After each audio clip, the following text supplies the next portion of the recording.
question? Of course. It's about sleep. Mhm. One of the things both he and I and many of my clients have, the sleep problem they have is they go to sleep fairly quickly, but they wake up in the middle of the night.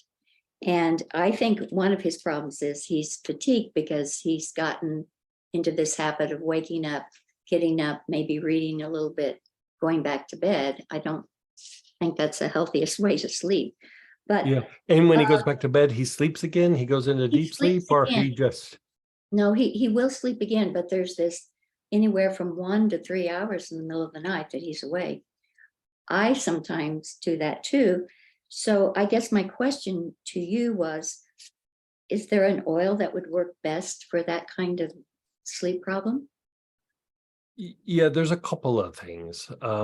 So the one that would probably work the best, I hesitate in saying use it just because he's probably on some other meds as well. Mhm. But St. John's wort, usually if you fall asleep, it will help keep you asleep. But the issue is St. John's wort's also a blood purifier, and it will diminish the effectiveness of his medications. Oh, okay. And so I would say that would be my kind of top choice, but for him, it's not my top choice. I would say stay away from it. And Okay, so because it's important for those meds to work given the sure. severity of his health issue.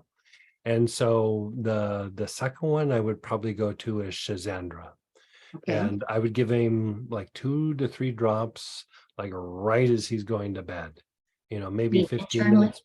Yeah, I would do it internally, and it will improve the quality of sleep and usually helps them to stay asleep longer and stay in some of the deeper levels of sleep for a longer period of time. Okay. And the other question is, do you take should we take 4 different oils for the 4 stages of sleep? Um, Well, you're not doing any of those internal, but you're like the thing with what we did in Saturday with the mhm, lymphatic 5 and the 4 stages of sleep. It's not necessarily what you're going to do to try to fall asleep every night, but it's unwinding the agitation that can cause each one of those stages to be like dysfunctional. So from time to time, if he's up to it, I'd just run him through that last. You don't even have to do the first part. You can just go through and do those 4 stages of sleep, run him through those 4 protocols, maybe 20-minute little session with him. And maybe do it once or twice, and then whatever he uses to go to sleep, or sometimes without even using something, the sleep quality improves even weeks after you've done that protocol. hmm, And so the idea is to unwind the agitation. He's been through having the heart that needed the surgery and then the surgeries themselves. So there is going to be a significant amount of agitation and his nervous system, in his physiology, that just needs to be undone so that he can get to those deeper stages of sleep. Like the reason why we have harder time to get to sleep as we get older is that agitation never goes away. It just keeps accumulating.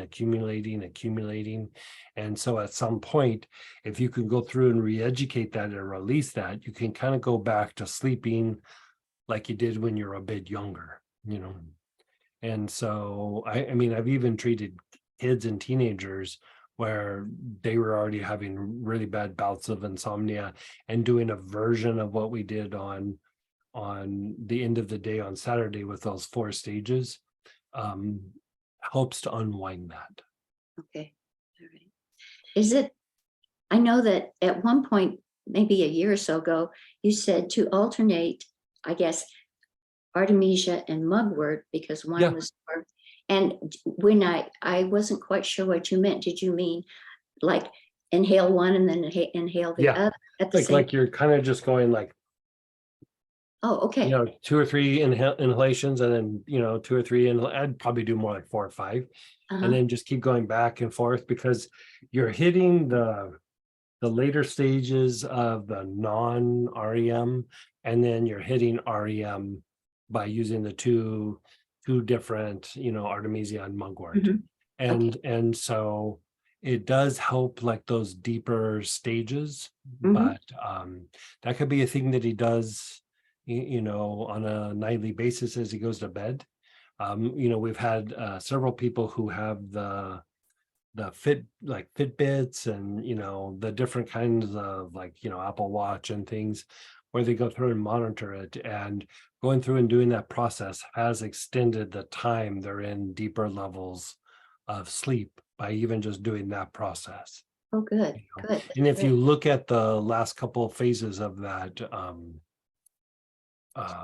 the sleep components and the lymphatic 5 class, that mugwort and artemisia is still there, but there was a couple other options that will also work.